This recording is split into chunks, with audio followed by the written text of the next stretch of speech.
Trying to make sense of this, there are a few goals here. Donald Trump, like lots of presidents, wants lower interest rates than the Fed wants. Donald Trump is trying to now, when he couldn't get his way with Jerome Powell, tried to describe him as some sort of mismanager as it relates to the renovations of the Fed. He had that little hard hat tour of the Fed.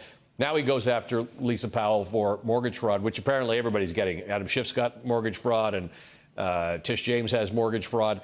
The whole thing just stinks.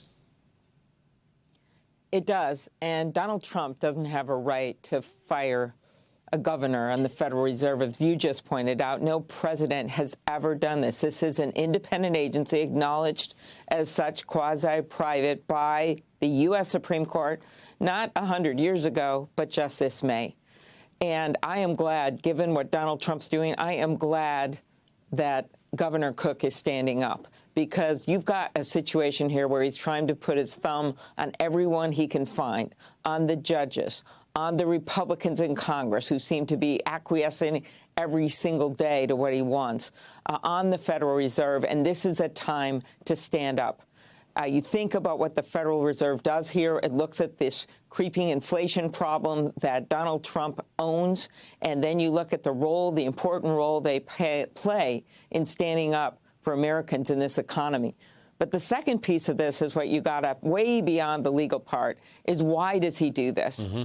He wants to distract people from what he should own, and that is this economy. Because of the Trump tariff taxes, $2,400 on every single family in America, on what's been happening to farmers in my state with their markets drying up, with the ag economy. You pointed out the John Deere firings and the John Deere terminations, I should say, that are related actually to, they said themselves, to what's happening with the farm economy. Yep.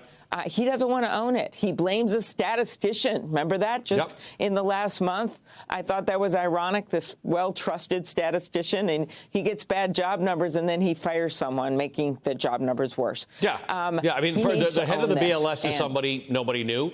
Lisa Cook is somebody whose name you didn't know. These are these people. He wants to call them the deep state. Right. These are these people who just do their work largely behind closed doors. Right.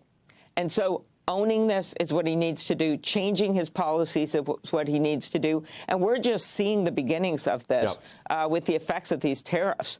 And you're just seeing, so far, I think there was just a recent study showing something like 20% of it has been absorbed by consumers, and we're going to see 60% more in the next few months. And by the way, in the biggest cabinet meeting of all, the Minnesota State Fair, where I've been hanging out, while you guys have been glued to watching him at this cabinet meeting, I've been at the real cabinet meeting with 2 million people. They know what's going on. And those are the numbers and the people that you see in these polls where he is tanking on his handling of the economy, because their grocery bills don't lie, their rent doesn't lie, their child care bills don't lie, their back-to-school costs for their kids' clothing don't lie, the strollers costs, none of this. They know what this is. He cannot fire his way out of this economy. Yeah, I mean, you know me. I'm a big fan of Minnesota and a big fan of State Fair, so I would choose the Minnesota State Fair over pretty much everything else. But let's talk about that, because this is where stats that you have about Medicare, about health care cuts, about SNAP cuts, about agriculture, the $2,400 increase that inflation is going to hit each household, that the Yale Budget Lab has come up with those figures. So that's all figures and numbers, and of course, the jobs numbers that he fired somebody for. And then you're out there talking to people. You're out there talking to real Americans. $2,400, we learned in the pandemic, and we learned in the recession of 2008. Most regular American folks don't have a whole bunch of extra money for emergencies. They do not, and we're seeing that shrinking and shrinking as they're eating up their savings, just trying to get by. And what he should be working on, which I believe we should be working on, and that I know the Democratic Party is going to be focused on, is bringing down the cost of housing, building more housing, doing something about child care, and getting some innovative partnerships, public-private, when it comes to child care, bringing down health care costs, not kicking 15 million people off their health care as they did in the big, beautiful betrayal of a bill, or not taking care of these premiums that you're going to see skyrocketing in the next few months, both for people on the Affordable Care Act and people on other plans. We've already seen the numbers coming out because they decided instead they wanted to give trillions of dollars in tax cuts to billionaires. That is exactly what happened in the big, beautiful betrayal of a bill. They gave $2 trillion in tax cuts to rich people and then let everyone else suffer. And I'm telling you, the people that come up to me, the real stories of people with their moms in the nursing homes, worried that they're going to they won't be able to afford that anymore. People who have one job and then a second job, but they still need SNAP to help them because they're a single mom. Those are the people that I talk to.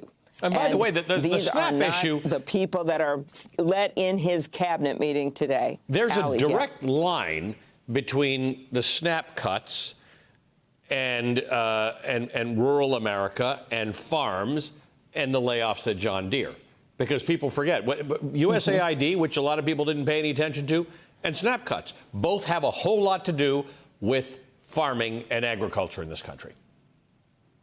Exactly. And this is a real gut punch for farmers, but it's also the rural communities because they produce the food, right? They grow the corn, they produce the beef, they grow the pigs, and that is what is used for food for not only SNAP programs for veterans and seniors and people with kids, but also for a lot of our aid that we give overseas. So he has taken the rug out from under those two programs, while at the same time these tariffs are hitting them and drying up their markets. So when I heard tonight that we won this seat in Iowa, which is a very rural seat, in the state Senate, I thought, yeah, I'm not surprised at all. When I see us leading in these races around the country in these areas that are rural, what I think about those Social Security offices in the middle of North Carolina that are shutting down or not answering their phones, where I'm so happy that former Governor Cooper is running. I'm telling you, he's going to win that Senate seat. Or I think about in Ohio, where Sherrod Brown is going to come back. And he's running for that seat because he knows exactly what's happening in his state as we seeing jobs being lost, as we see what's happening right now with costs for people who are just trying to get by, families trying to get by. These states that are all in the mix here with Alaska and Iowa and North Carolina, these states, they've got big rural areas, and they're the ones that are seeing all of these small businesses and roadkill that we're seeing when it comes to the tariffs. And it's only going to get worse, and he won't change his mind. All he does is blame other people, including the Federal Reserve governor today. Senator, good to talk to you as always. Thank you for joining us tonight, Senator Amy Klobuchar. It was great to be on, Allie. Come back to the Minnesota State Fair. I will be there before you know it. I'll be happy to see you again there.